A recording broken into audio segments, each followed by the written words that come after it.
Hi there. Oh, Happy New Year. Hello. Hi, Aubrey. I will. yeah. How's your new job, Aubrey? Good. I love it. I've been busy, but I love it.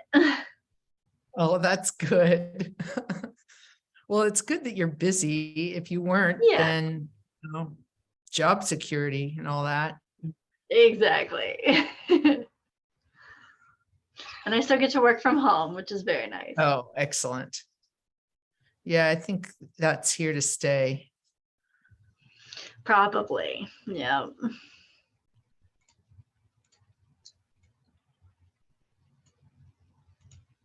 Now, was Tara going to be here today? She said she was going to be back. Okay. Nice. I'm going to bring the agenda up on the screen.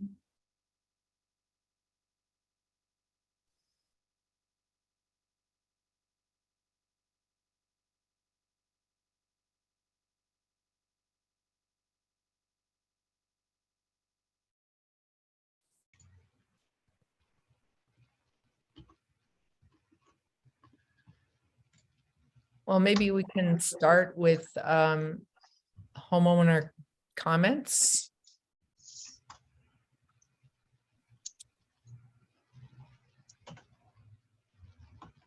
Hi, this is Nina. I have a quick question. Are we ever going to update the Browning report for the siding? Such a good question, Nina. I asked that same question too. Apparently, any adjustments will be in the next reserve study document. So when the board accepted the reserve study, I guess it was in November or something, it pretty much let him off the hook with kind of evaluating the siding costs and also kind of estimating forward reduction in costs. And I think that the board still has to really talk about what kind of a cycle that they want. That wasn't, I don't think that was clear. And maybe now that they have a little more experience with working on the siding project, they have some feelings about that. But that's where we are with that. So There wouldn't have been data to do it in the last cycle. yeah, that's a good It's point. not until we get data from this cycle to see what percentage we're replacing that there'd be any way to adjust, other than to change that 6 year to 8 year. Yeah. Yeah. Thank you. Yeah.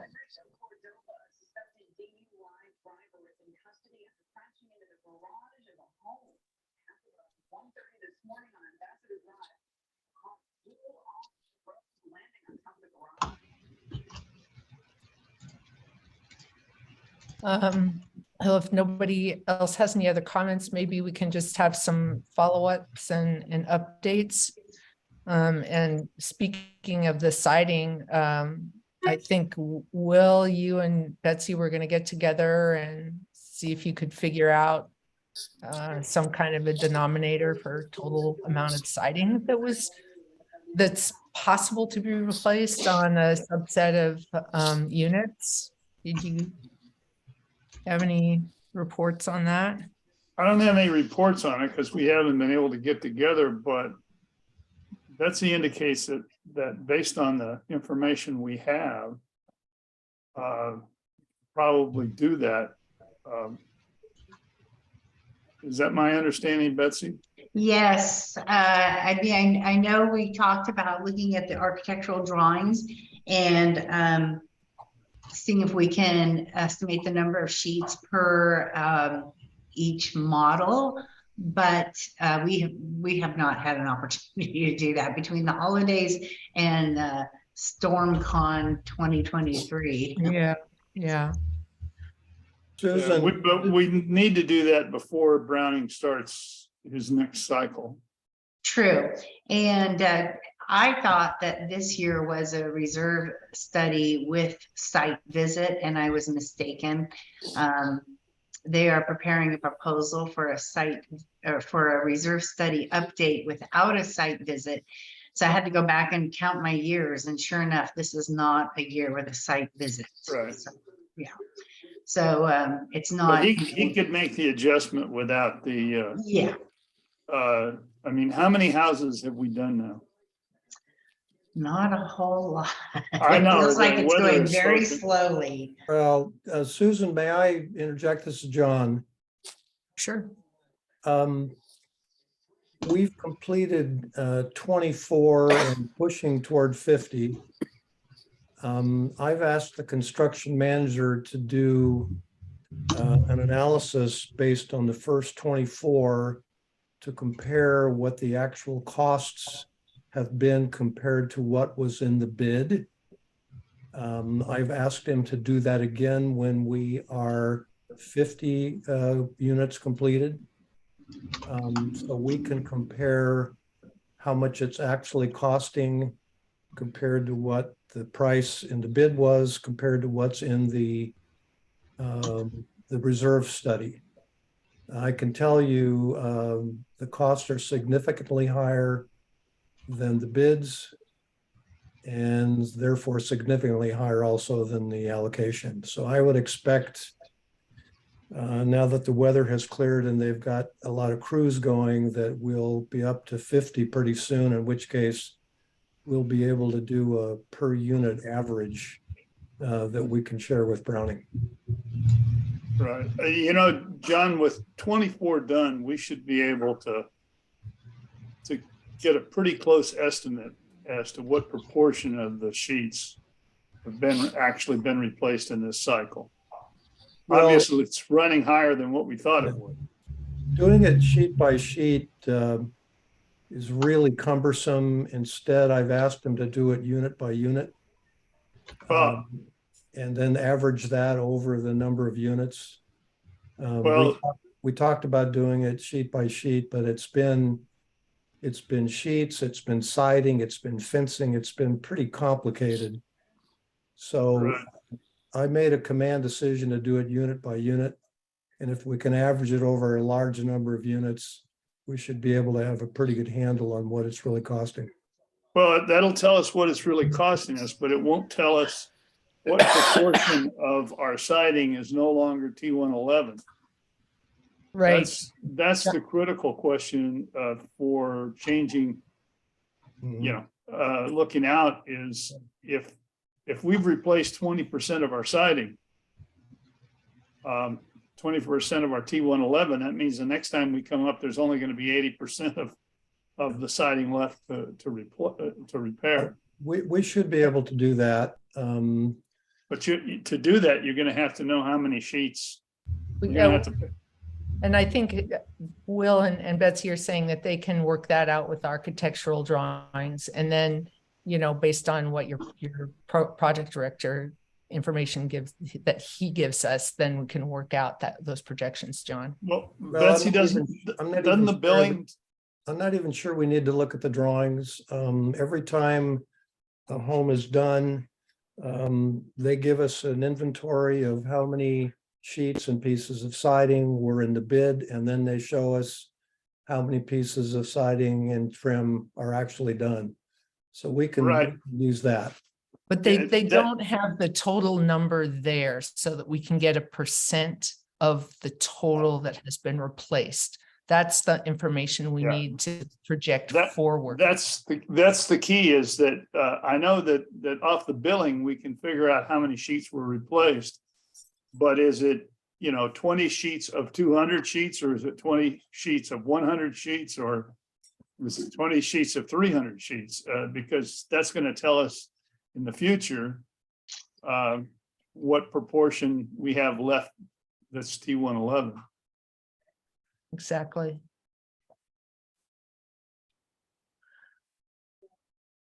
Well, any other follow-ups, updates, Betsy, board actions that we should know about? That Not on board actions. I do know that at the March 1 meeting, they'll approve or review the contract for the reserve study update. So we can start conveying some of this information to Bob for the next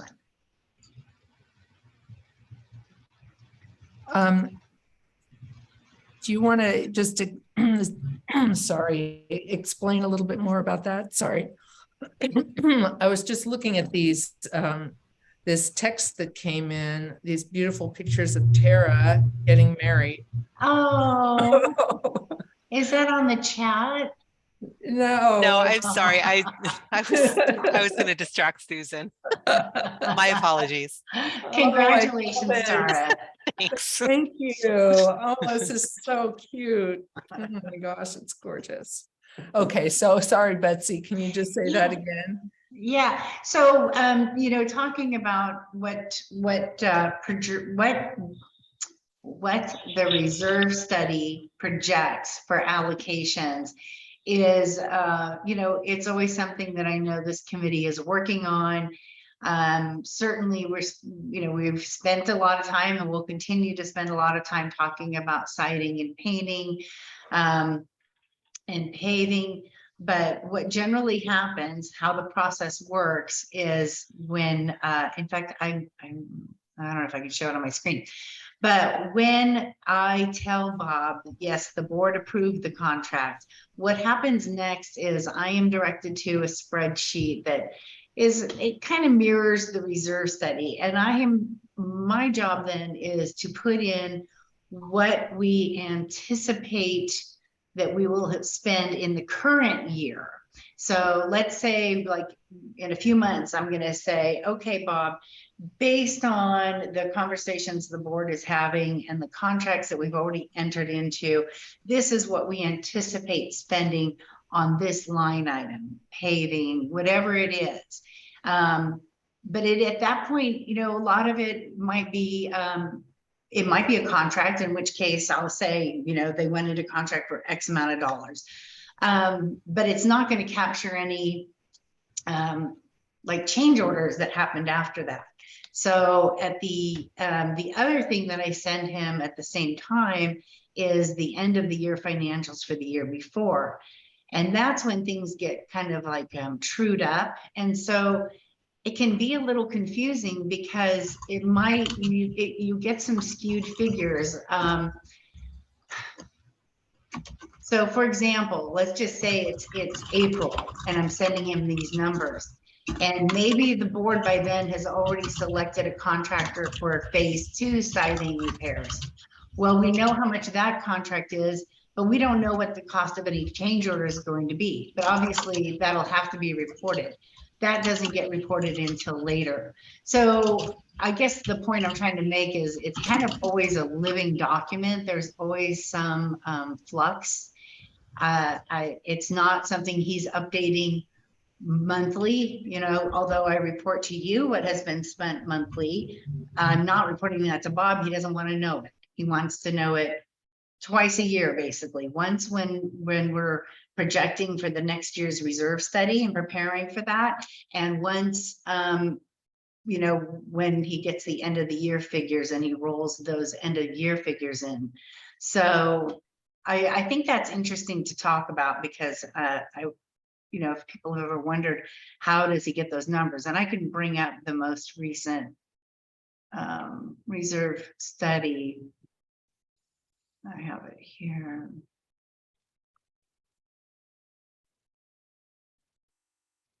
Okay. So the final adopted reserve study is here. And when we're looking at these sheets, and we see numbers like this, surface restoration, that is the actual painting contract that the board had signed last year for painting. And the same for the siding, that's the siding contract. But that is not, there's no, as you can see, there's no change order numbers. So at the end of the year, this year, when we go into contract for a new reserve study, I will be sending him the actuals, and then he can true up the balances. So I think that's kind of an important thing to note. So your projections to Bob, just to kind of summarize what you're saying, are based on pretty much what's been going on, what we're spending. Right.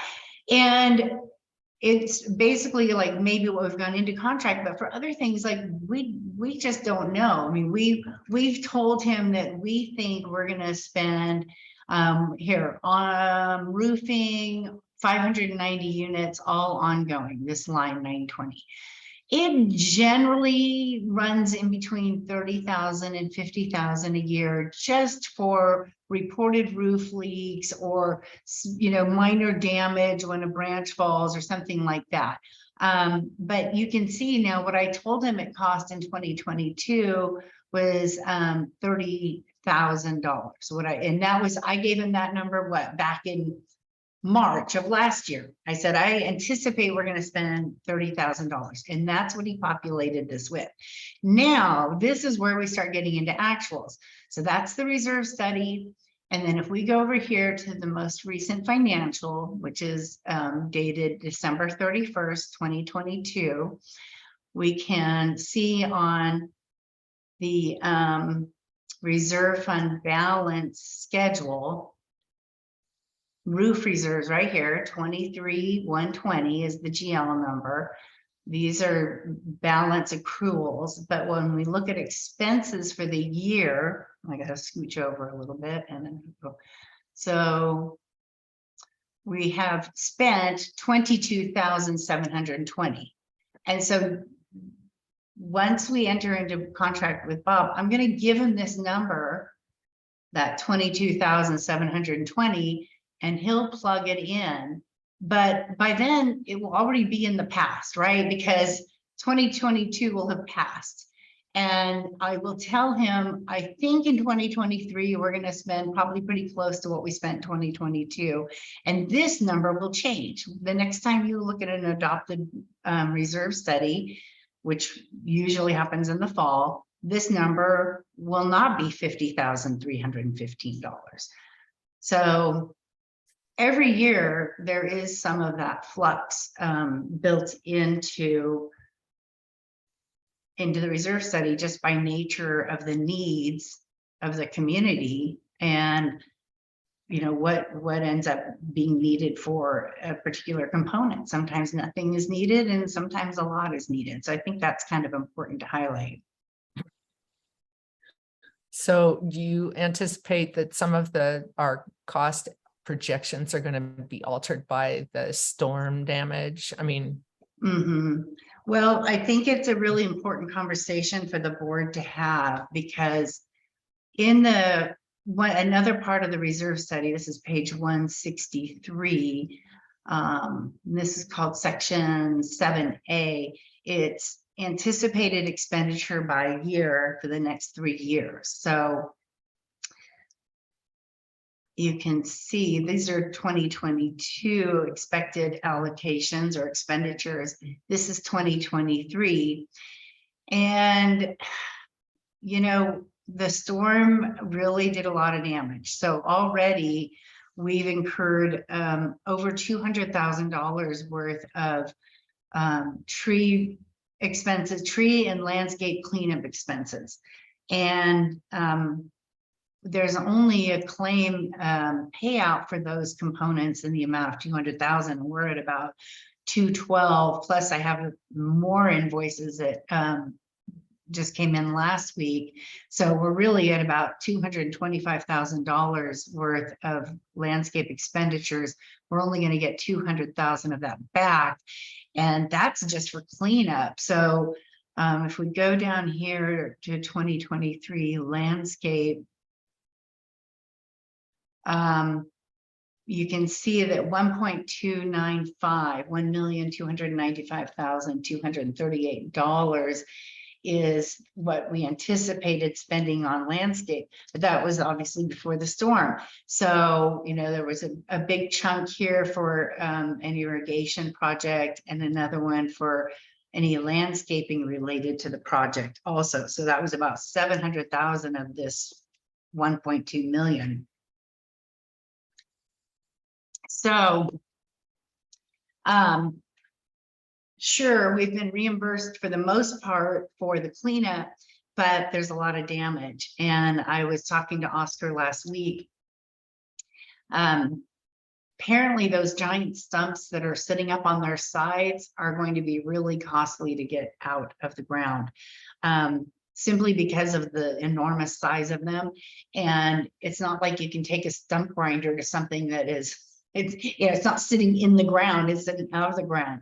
So it has to be chainsaws, and they're going to be cutting across the grain, not like when they're cutting down a tree, but they're going to be cutting through the tree. He's anticipating like $8,000 per stump of the stumps that are so. I just think that the grounds committee and the board might want to talk together about how they use the allocation for this year. So, and again, that's things that we, will report after the fact, and we'll have new projections moving forward. And each one of those areas is going to require restoration after that. Exactly. And that's where the cost is going to be. If we had such coverage that would cover for the new landscaping, that would be lovely, but that is an excluded item on the policies in place. So I don't know if anybody on the committee has any questions about that process. I think you guys have been through it enough that you pretty much know that, but it's always good to talk about it again. There's sort of this gap between what you project, what you actually spend, and then you're already getting ready for the next one, and you're making new projections for the next one. And I think it really can skew some of the numbers in the introduction to the reserve study. So if you go back here, and he talks about, percent funded. This, if you go back historically and you look at the last 10 years, it's all over the place. This percent funded, which isn't really the best statement of a reserve fund's health. And in fact, he talks about that too. He says, while California imposes no reserve funding level requirements, nor does it address funding level adequacy, those percentages do not necessarily indicate that the reserves are inadequately funded. And if you want to learn more about that, you can always go to this website right here, browningrg.com. He's got a wonderful library of articles that talks about other ways to understand what's needed in a reserve fund.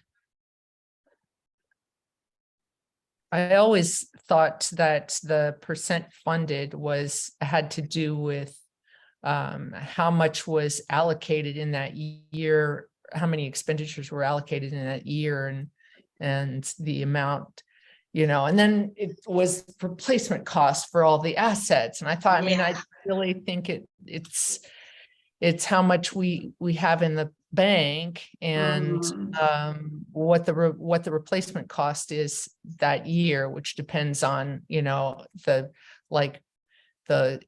life projection of all the assets. Right. So the farther along you get, like in the life of a roof, then the less it looks like you have funded, because you have that anticipated cost coming up.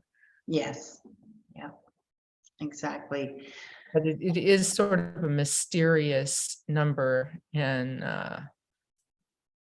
I think, for my part, I just want to make sure that we have enough money to cover those really high expense years, those ones that are like 25 years out, when we next, or whenever it is we next do the roofs and the siding together or something like that. Yes. Yeah. And I mean, even that threshold year. Right. And even this year is a pretty, pretty high amount just with the siding. So, 2022 anticipated a beginning balance of 10,449,000 and an ending balance right here of 10,415,000. With a lot of expenditures, but 2023, as you can see, is even more, and 2024 is even higher expenditures, almost double what the expenditures were anticipated for 2022. So just that many more components are going to need to have money spent on them. So yeah, you just want to make sure you've always got that going. And I think it's always interesting too, to look at this ending balance here and see where we actually end up. Now, obviously, once the accountant does his work, there may be some GL adjustments, but Browning's projection was that we would end the year here at 10.4 million. And if we go to the reserve or to the financials, current month, we ended with $11,113,960 in reserve funds. Oh, that's fortunate, because this coming year, we're going to be over on siding. And we're going to be over on landscape with the restoration. So right. I mean, and we're fortunate we're going in with a little buffer. Yes, Well, and you could call it a little buffer, but you could also say it's money that wasn't spent either, because, and I'll share the reserve tracker. Oh, do I not have the 2022 reserve tracker? Oh, okay, bear with me. I'm gonna. Yeah, that reserve. That reserve. Yeah, tracker. actually, no, I will bring up the 2023 one. Let me bring up the. So I've input the items that have been billed. 2022 one pretty much shows that we didn't pay those expenses in siding and painting. Right. So I've repopulated the pending expenses, L, with the remaining amount of the contract amount, for siding and painting and fencing up here at the 118. So that is what has been committed and minus what has been invoiced. And once the board enters into contract for phase 2, that will increase quite a bit and be billed out. So there's that $1 million right there that was not spent out of reserves, but it's still committed.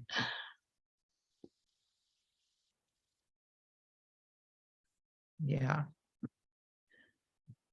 Well, this might be a good time just to turn to the end of year reports, Betsy, since we're sort of headed in that direction. Yeah. Anyway. Yeah. So there's been a lot of talk about the landscape reserves. And so I went in and ran the reports in, okay, hang on a second, new share. Okay. So I ran the actual report for N23275 for grounds.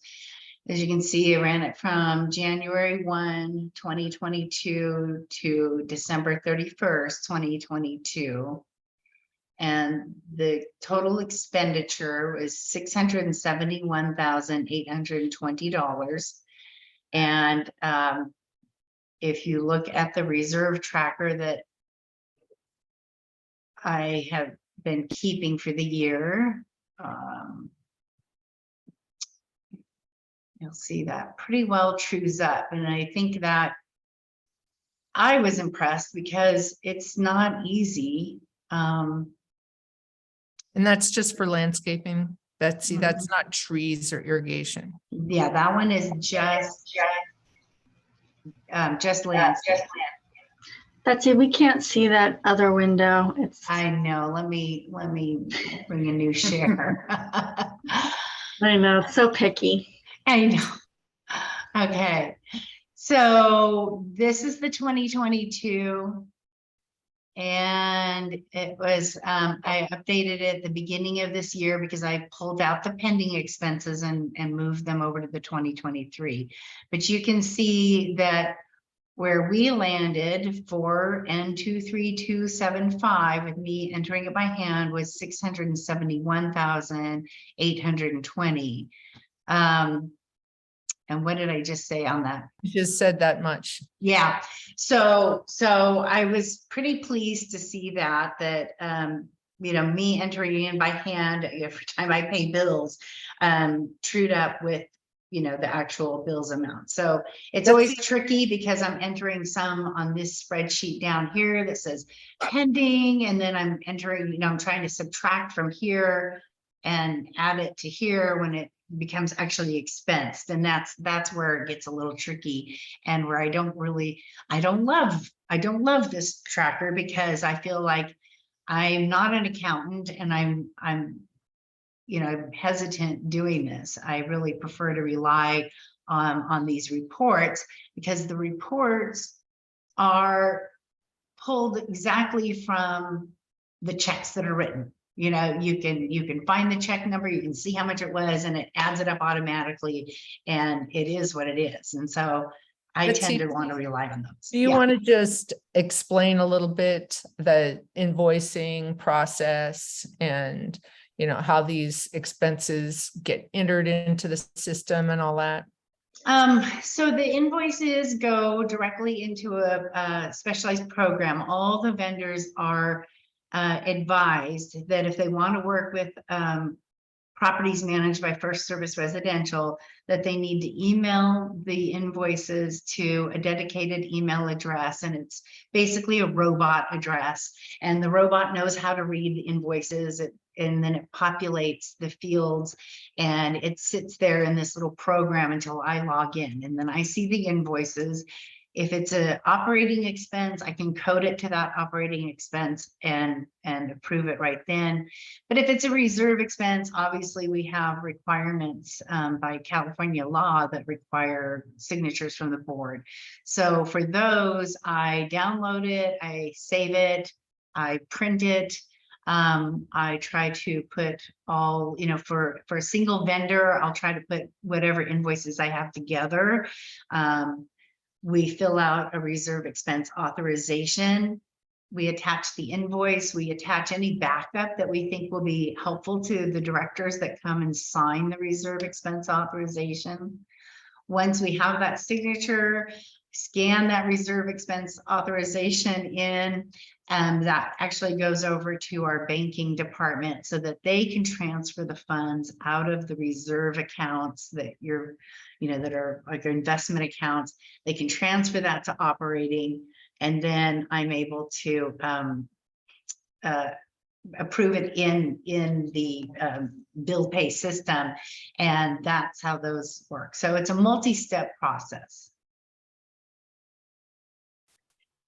And thank you for that. That was interesting information for me to have had, and I thought that the whole team would be interested in that too, Yeah. although Will, you probably already knew. Now I forgot my train of thought. Dang. Does anybody have any questions? I'll try and find my train.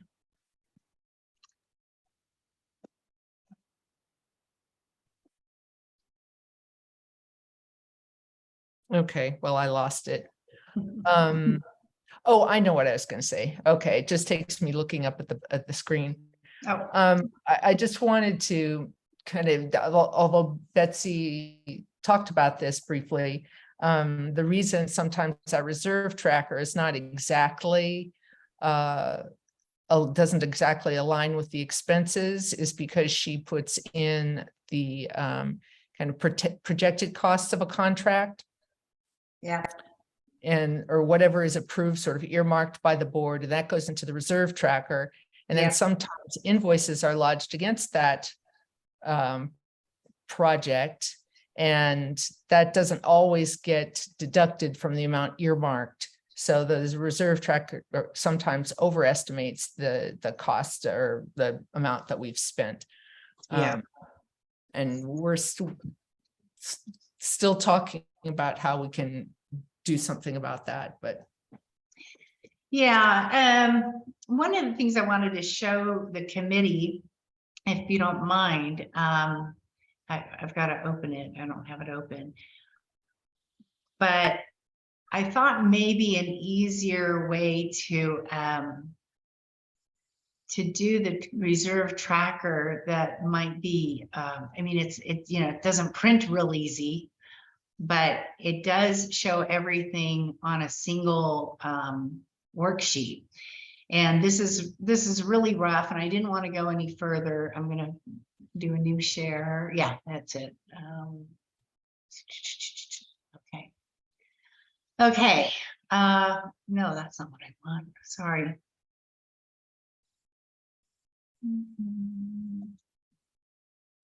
Okay. So on the top of the screen, you can see I have a place to put the date of a transaction, who the vendor is. I thought here under status, I would put either paid or pending, or even a credit, might be a credit like that or something. And then I have the GL number right here, and then, whatever the allocation is, it's here. So let's just say, we can just do it in live time. Today is the 30th, and let's just say I get an invoice from Advanced Roof.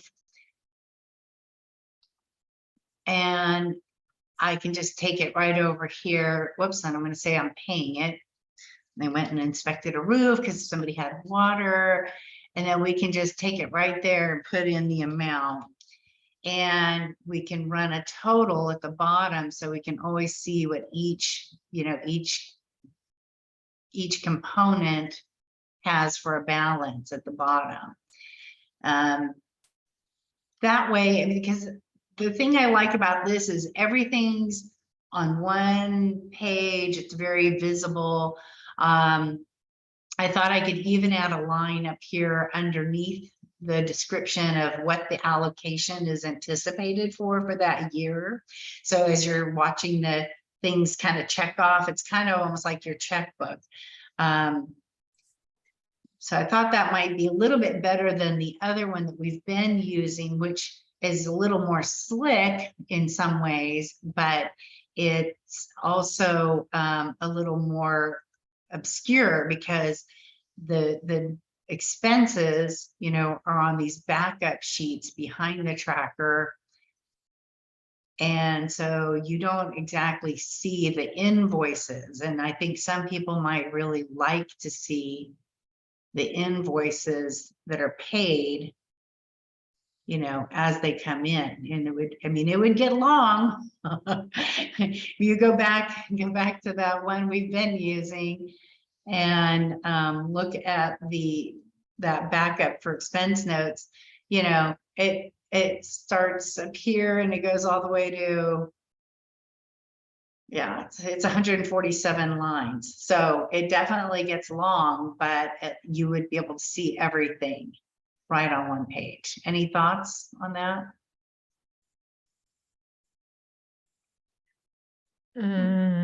Committee? I partly like it, but I don't know if it's really gonna, there's a lot more that we can do with like running tabs and things. And maybe now is a good time to talk about what the grounds committee has done. Yeah. And because I sent around that summary sheet of an Excel file that Christina George put together from invoices that were pending just for this year so far. So, this may be a complete pain in the neck for her, but right now she's got invoices listed, the zones that they are, the repairs, remediations, landscape work, whatever it is that's been done in it. And then she can see by kind of pulling together the sums from the the other pages that are specific to landscape, trees, or irrigation, she can see how much work is being done in each of those zones, and kind of keep an eye on how much is being spent. Yeah, Betsy, do you have that summary sheet that you can yeah, I do. show? Let me find it again. Bear with me.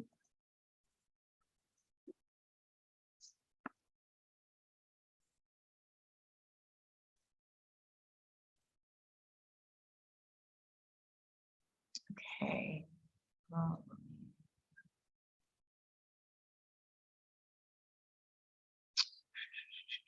hang on. New share. Okay.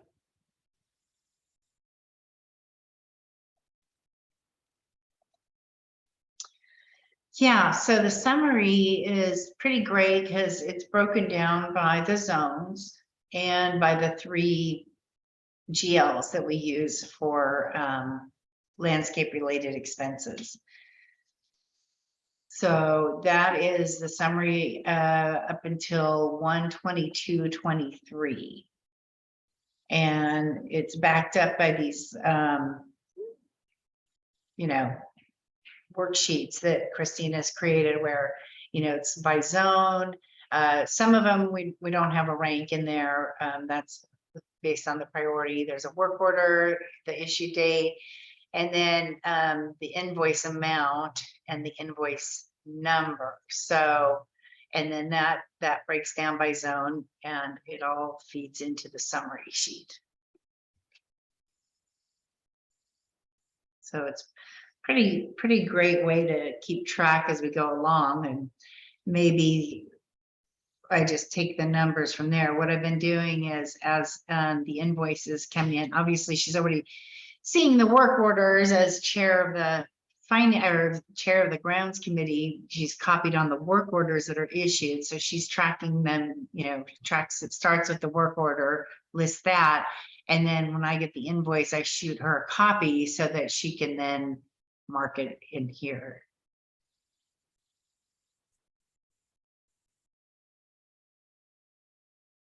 Any thoughts about that?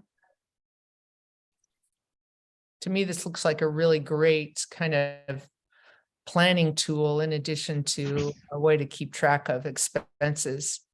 It'll be for the board to decide whether it's useful to them, but I sure like it. Yeah, and looks like it's been a lot of work so far. So, you know, I applaud that. I know it's been an item of concern, so she really took the bull by the horns and got something that everybody can use here.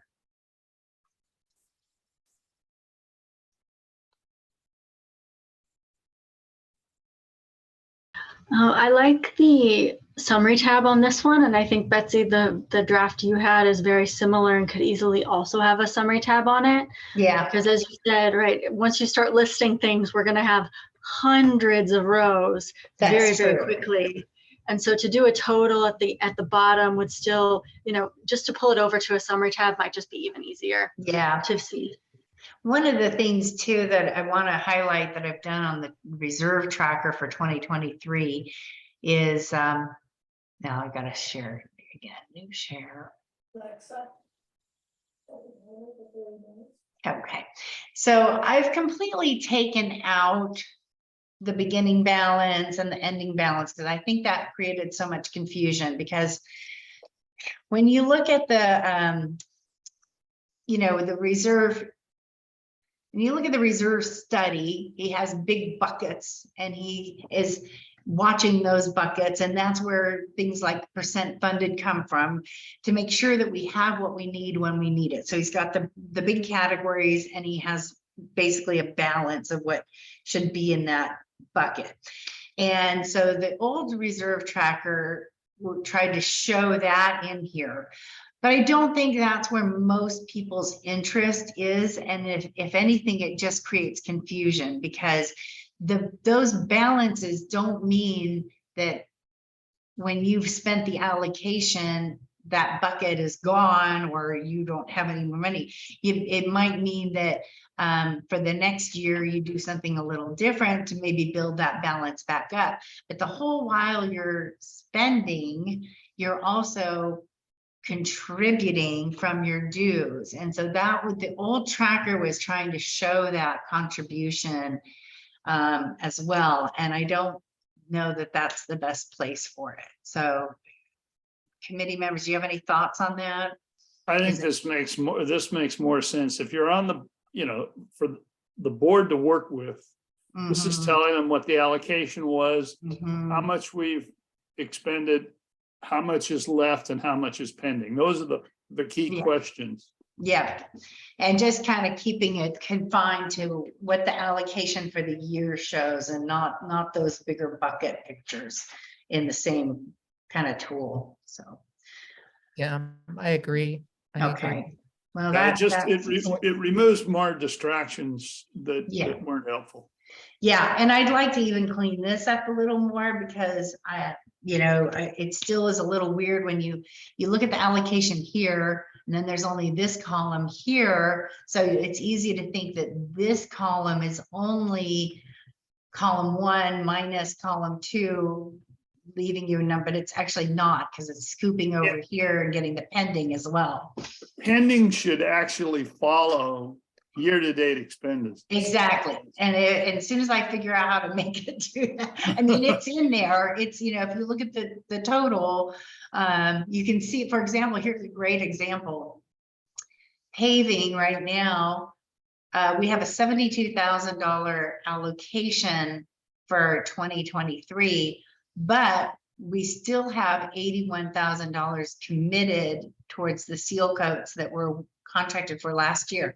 So it's like a negative, balance for the year. So you can see that definitely is subtracted, even though it's way over here.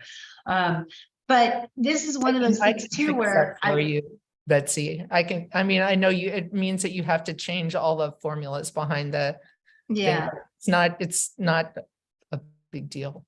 Yeah, but this is also something that, we have to keep in mind to this paving allocation. This is for seal coating the 2 private streets.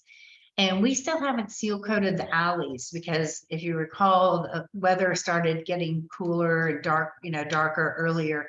So the contract is still active. So I hope that the board will still consider seal coating the private streets and getting both of these jobs done this year. Yes, for the year, we'll have overspent our allocation, but you have to remember that in 2022, we underspent the allocation by 81,000 or so. So. Well, so now you're making an argument for leaving in that bigger bucket. I know, but even that is imperfect because people don't remember that part of the balance of that bucket is the money you didn't spend in a previous year. Just that takes this committee kind of keeping track of those things and talking about it. And it's like, yeah, on this paper, we're overspending the asphalt allocation by 9,000, but part of it is what was for last year that didn't get spent.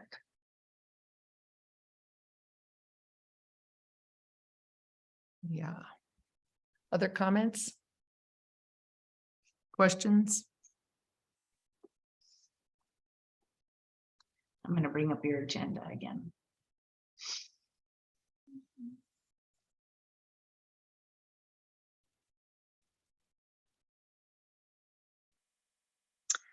Oh, and I see you have tennis courts on your list too, Susan. And I did have tennis court specialists out here Friday. Bruce Sheldon came and looked at, first of all, he looked at the work that he did a year and a half ago out here at the main tennis courts. He did comment on the cracking that's happening on the edges from the juniper or cypress trees. I guess they're junipers. He said they're going to continue to crack. And then he's also looking at the 2 other tennis court centers because they are called out for this year for repaving or recoating.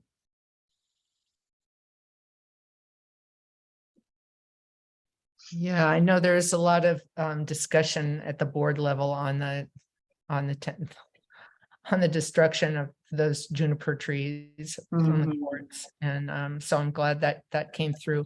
Yeah, I just put those items in there because those were the things that came up at our last meeting, the things that we identified that needed further discussion. The tennis courts, there was, now I'm just trying to remember back, one of them, people were saying shouldn't be a tennis court anymore because it wasn't being used and there were some problems with the structural Yeah. problems. So that's why it'll be very interesting to see Bruce Sheldon's report and see what, what he recommends price wise, and that'll be the board's job to look at that and say, what do we want to do here? Do we want to spend the money to have that be a court, or do we want to do something different? And maybe they'll want to appoint a committee to look at some alternatives or something. But that one in Elmhurst Circle is very, very lifted up by the redwood trees along University, and it's just not a great place to play, I don't think. Not that I play tennis, but it doesn't look like very many people do on that court. And if you've got the component, you're obligated to care for it and maintain it. So you can't just, it's not an option to just let it go to seed either. So. Well, these are all items that really need to be considered before we, for Browning and in the next year. So, yeah. Does anybody have any other questions about the reserve end of year reserve report? And then otherwise we can move to the end of year ops. I had one question looking at the reserve tracker on paving. Okay. You indicated that we underspent the allocation. But did we not, or did we exceed it? No, well, the allocation was $98,667. Year-to-date expenses show as 96,000. So that's like $2,500 excess. We came out $2,500 for good, but not the carryover is only 20. Right. And then we had 78,500 that we didn't expend, that we allocated but didn't expend. So actually, looks to me like we're about 76,000 short. Yeah. And that, if you recall, what was one of the things that Bob was really pleased with, because when we did do the reserve study that was adopted this last November, we had already entered into the contract with Bro Asphalt. And so Bob was really happy and was able to, I want to find the right thing. I guess that's it. And was able to update our reserve study in a way that was more meaningful when it comes to the paving. So that's why, so let me see if I can go back and we can look at that a little bit. He was able to extend the usable life. Yes, and he was able to identify, because the previous reserve study, and I don't think you guys need me to pull up the final adopted 2022 reserve study, but it was kind of all over the place on the subject of paving, and it had us doing different things on different years over like a 5-year program. And so that didn't seem very sensible to have smelly asphalt trucks here every year for 5 years in a row. So working with Bro and the board, we came up with we're just going to do the repairs and the alley sealing in 1 year, and then in the next year do the private streets. And of course, one got, the seal coat got delayed a year. So I hope I can find that. So that's why that happened. Oh, here, paving. Yeah. So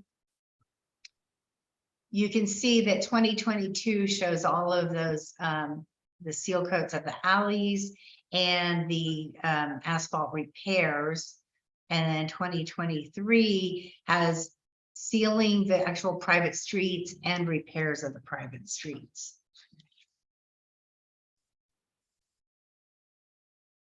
But that's all gonna come due in 2023. Yeah. And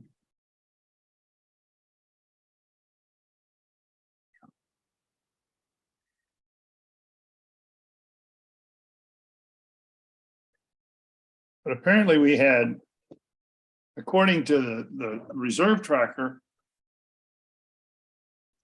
we had 96,000 in expenditures in 22. We did for the repairs.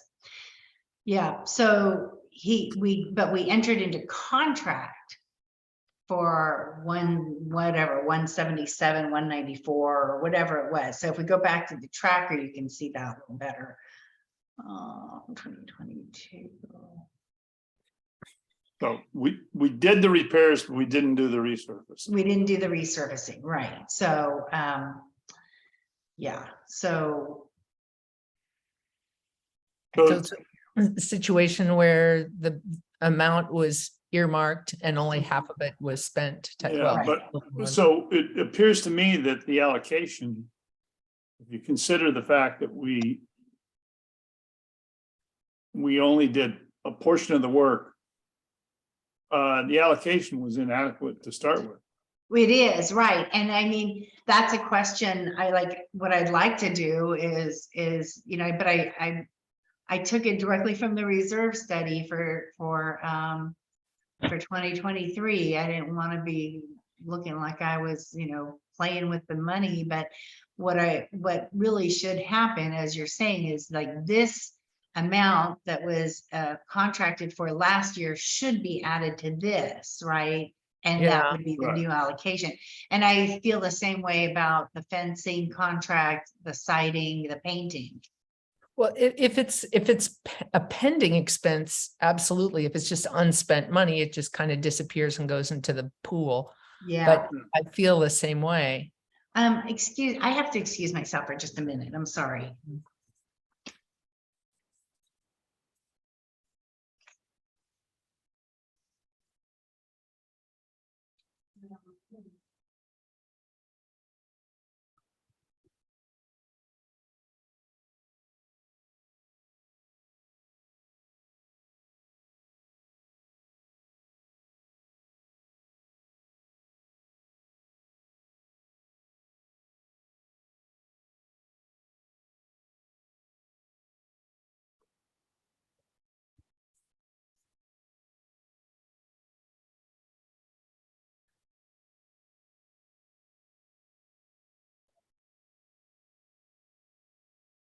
So with the new reserve tracker that Betsy is proposing, do we need to, I mean, this is a document that the board is using for their purposes. Do we need to make a recommendation that they approve this using this little bit streamlined version of it? Well, or just I don't know. I mean, I think my guess is when the board looks at it, they'll like it, but I don't know that they need us to tell them that, but. Yeah.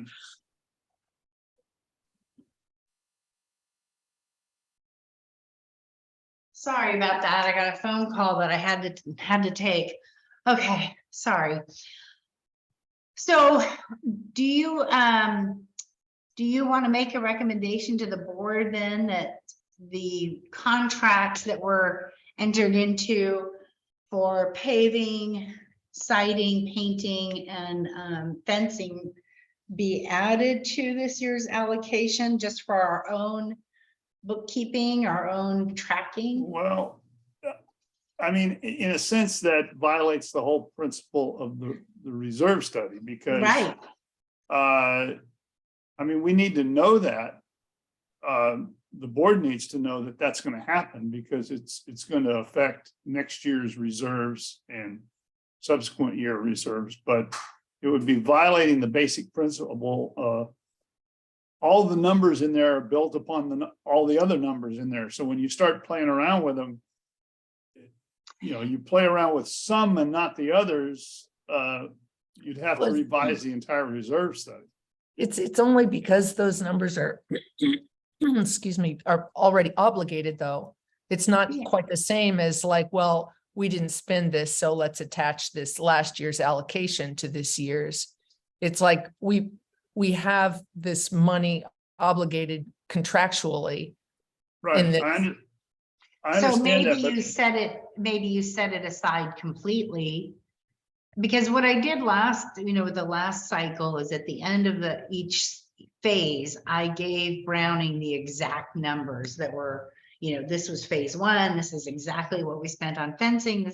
And then he was able to update for, the future years more clearly. So maybe for the point of the tracker, you completely remove them and only focus on the 2022 allocations for phase 2. And where do you put that money that's been obligated but hasn't been expended?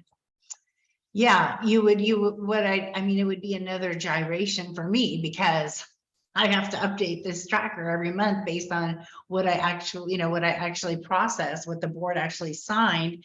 So do I have to then show a negative balance or do I not show? I think the answer is you carry the pending expense over because it's still a pending expense. So you don't take it out of the tracker. You leave it in the tracker until you move it over here to the expense. So let's just make up some magic numbers here. Roofing, let's say we had a pending expense of $25,000 in roofing that we obligated last year, but we didn't expend yet, but we know we have to expend it. We've let the contract. Instead of zeroing it out at the beginning of the year, you leave that in pending expense. Then when it's spent, you move it over here to year-to-date expense. Yeah. And what it shows you, let's say you only allowed, 25,000 for this year. When you move that over, it's telling you, okay, you've already used up your entire expense for this year on what was allocated for last year, but expended this year. But by removing that pending expense from the prior year, now you can asterisk it if you want to and say, allocated previous year. Notes down here, yeah. But in a sense, you're wiping it out. The board doesn't know it's there anymore. The board needs to know. It definitely needs to know. It's just, can the allocation be carried over from one year to the next? Because you either have to carry. Oh, sorry, go ahead. Yeah, the pending expense either needs to be carried over as a pending expense or it needs to be journaled as an actual expense. And of course, it normally wouldn't be because it hasn't actually been spent, the money hasn't gone out, but it's been committed. Yeah, and if you look at the reserve study, if for Bob's purposes, it is spent, it is committed, you look at that first phase, what he doesn't have and what we're going to spend this year, and it's going to mess us up even more, I think, is in his mind, it's like that's in the past. The board let the contract and he reported it in the reserve study as having been spent, even though we've only been billed, about 100,000 of that. So, for Bob's purposes, this is more about, Right. How would it help us to be tracking that? The reserve tracker is primarily for the board's use. Right. It's so the board knows where they stand. And they have to know that their allocation for this year for tree maintenance is Mhm. $500,000, but if we've already allocated 100,000 of that, somewhere in there, they should know that that's a pending expense, and that, otherwise that expense is going to show up in expenditures later on. It's going to come out of nowhere. No, it has to, No, it it's gonna definitely show up as an expense. Yeah, it'll show up in the financial Right. and you know, But it'll show up if you're on the board and you're allocating money, and there's already this money from last year that's, that's hanging back there. You're operating on the theory, okay, as we're allocating money out this year, this is how much, this was our target. It's not a line item, but it is a target. But we've already expended against that target. And it's not showing anywhere on our reserve study. So I think the answer is leave it in allocated. And if you want to asterisk it and say allocated in prior year. It doesn't do any good to do that unless you carry over the amount that's allocated for that. I mean, we didn't spend what we allocated. yeah. Sorry. Well, yeah, but what you're using the reserve tracker for is in this given year, figuring out where you stand vis-a-vis where you projected you would stand and what you projected you would expend. Yeah. And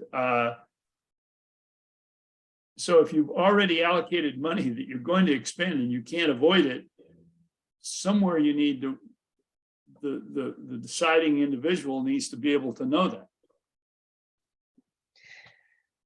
And, this is not that really. they won't know that, Will. I mean, this kind of goes across a lot of different expenditures. I mean, it's not like it looks like, oh, it's just those three things, but there are probably a lot of things that they're allocated. Maybe you spent more than you thought you were going to in a particular year, but it just makes it hard for planning purposes if you know, okay, I had this money, I have this $100,000 that I'm going to use for paving, but by gum, because of the weather, I could only spend this amount of it, but I still have that money in my savings account, so I can still spend it.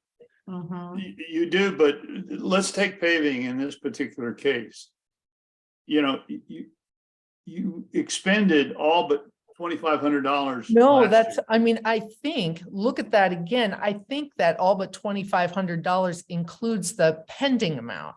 Does it not? Does it, Betsy? Yeah, it does. And Oh, it does include the pending amount. Yeah.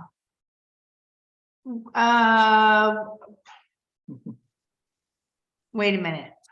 That's a critical question. Yeah, that's because it was my understanding it did not include the pending amount. Well, take a look. Oh, on the year to date. Oh, no, it does not, because again, the original 2022 allocation was for a small portion of asphalt work. And when John and I worked with Dennis from Borough, we just, what was in the reserve study was like a scatter shot.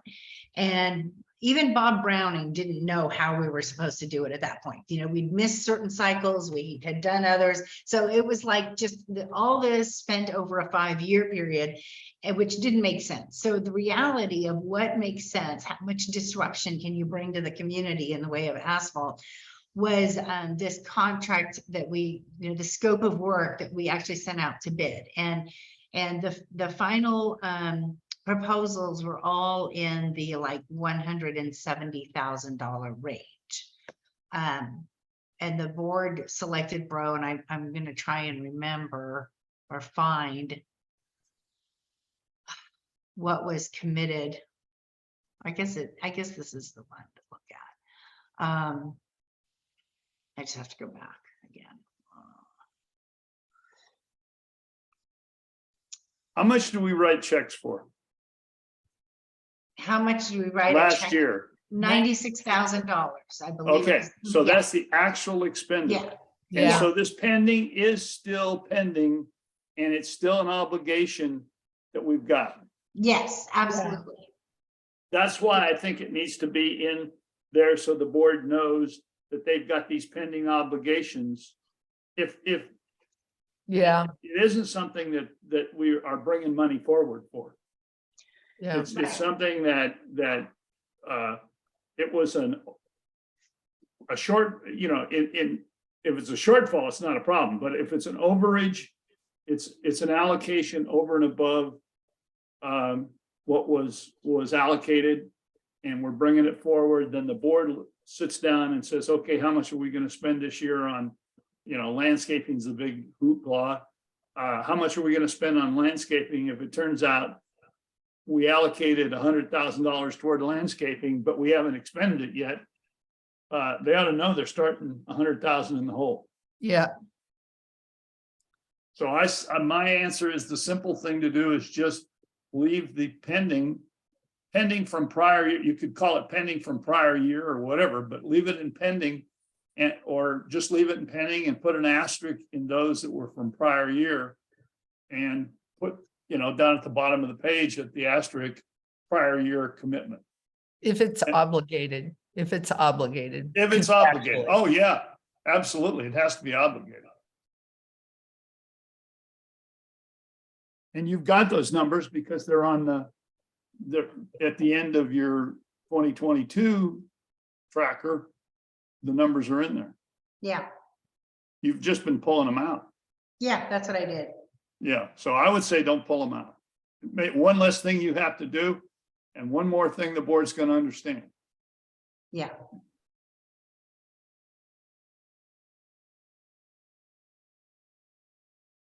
But yeah, so like all of these items were kind of like spread out over a number of years, and that's what didn't make sense. Like you weren't, it didn't make sense to have somebody come in and do just repairs in zone 1, or just repair, if you're gonna have it happening, do it all at once, and you get a better economy of scale. And that's what they did. And that was the total amount of the contract right there, 177, 194. Mhm. And the one payment that we made to Bro in 2022 was for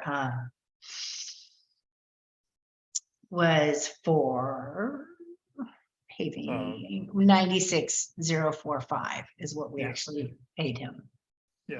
Okay, so, yeah, I understand. Okay. I don't think it's really a difficult issue. I think that by just leaving it in there, Mhm. the board will be better informed. And Browning doesn't use this report, so he doesn't need it. So it's not going to No. confuse Browning. Well, I think the tracker is good. I also think your minutes are a really important way of, saying that. And I can certainly put that in my management report as well. It's like, there are these outstanding contracts that have yet to be completed. Right. And yeah, so it's not just looking at numbers, but you're providing a narrative as well. Well, that would be the one thing I'd recommend, is that we recommend that the modified reserve tracker, which we approve of, be modified to include, to retain all pending expenses from the prior year, Yeah. from the end, year end prior year. Yeah.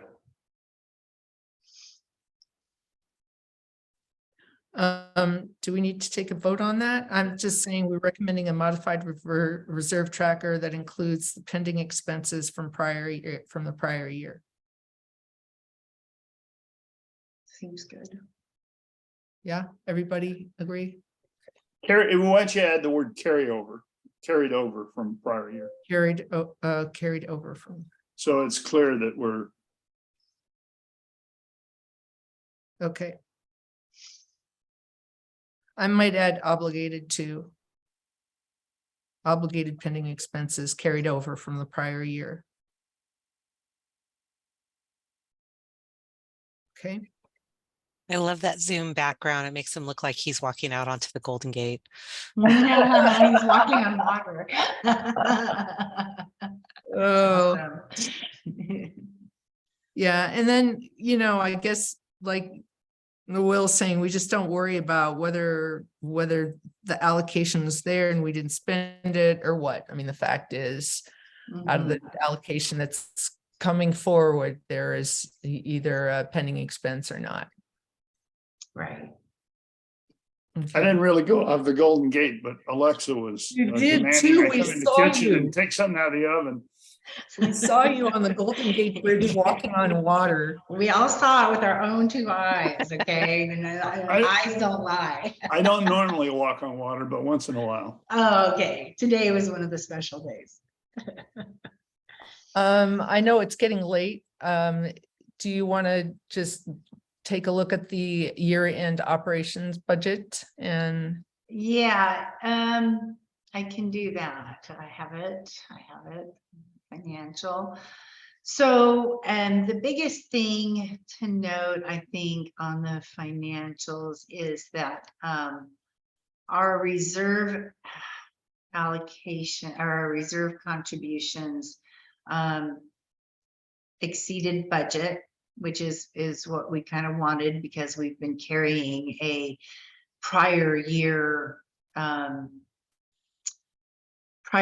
commitment into each new year. So I don't think we fully killed that. We the reserve contribution monthly was what? Let's go. Let's see. That's 187,628, and so that if we really got caught up, this over contributed amount would also be 187,628. But we cleared up a lot of that prior year, so that's good. And that was sort of the biggest item. On revenue, we're kind of for the year showing a negative variance, about $10,000 of unpaid homeowner assessments. The easement agreement is also showing pretty far under budget, but we did get we finally got the end of the quarter for money, but we didn't get it until December or till January. So that's kind of a shame. But for the year overall on assessments or revenue, we are over budget. So we've brought in more money than we've budgeted to receive. But for the year, because of the increase or because of the larger contribution to reserves and overspending in some areas like common area, we for the year had a negative variance on income and expense. But I think we're going to get some of the drivers of that is that we increased the pool contract mid-year and the janitorial contract mid-year. But as we know, some of these expenses are going to go away. For example, the repair and maintenance that had incorporated the $2,400 a month for the handyman. He's now in-house, so you're going to see a bit of an offset there. And Marcus has been really proactive and taking on a lot of things that I didn't even know he'd be able to do, like a number of small electrical repairs that we would have called River City Electric out for, and he's able to do on his own. So I think we're going to see some nice changes that way for 2023. So, but overall, not a bad year at all. I was really, really happy to get the reserve contribution a little bit more where we wanted it to be to align with the budget. So any questions on that? Tara says no.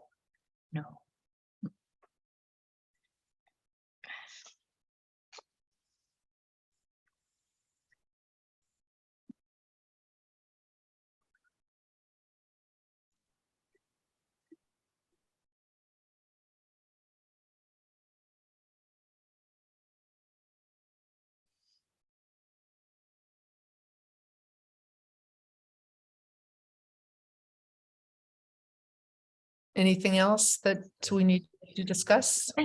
Yeah, we've got that issue of recommendation on closing out some of those, Oh, yes, we have, Ah, you're right. Thank you yes, for yes, yes. on the agenda. yeah. Yeah, I'm gonna bring that back up. Yeah. And sounds like it makes solid sense financially.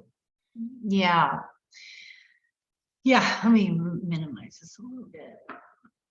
So, yes, and I don't know if you guys saw her note, I think I put it in the board packet, but she's recommending terminating these early because even though there is a little penalty, it's more than offset by the increases we'll see, so. No, the sweet spot right now seems to be about 1 year. Mhm. Yeah. Everything's so in flux, but yeah, I think that they're all really good, so maybe you want to put that in the minutes if you like it, that we recommend. I would move that we recommend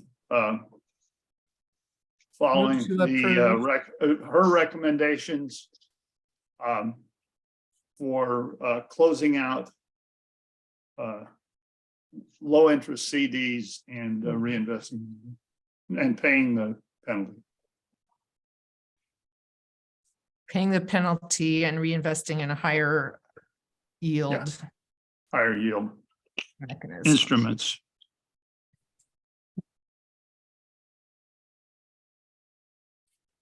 So if that was a motion to approve, I second. All in favor? Or I Aye. should, yeah.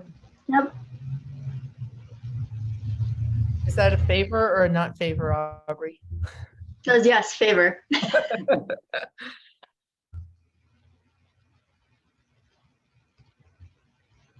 Okay, approved.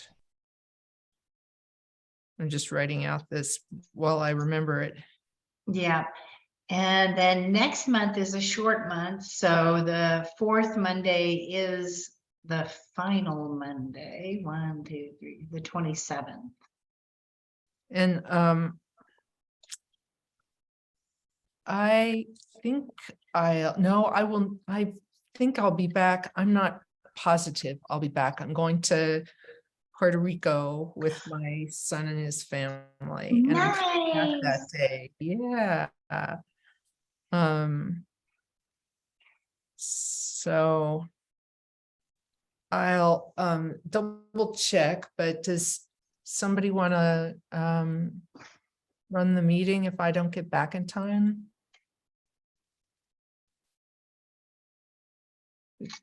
We So don't my have- my excuse is going to be I am undergoing shoulder surgery tomorrow, and I will not have use of my right side for 4 to 6 weeks. So that'll be my excuse for not being able to do that. But I will be in the meeting. I'll do it if we don't have anybody rushing to. Okay, great, Will, thank you. All right, and so next meeting is, what did you say it was, the 27th? Right. 27. All right. I think we covered everything.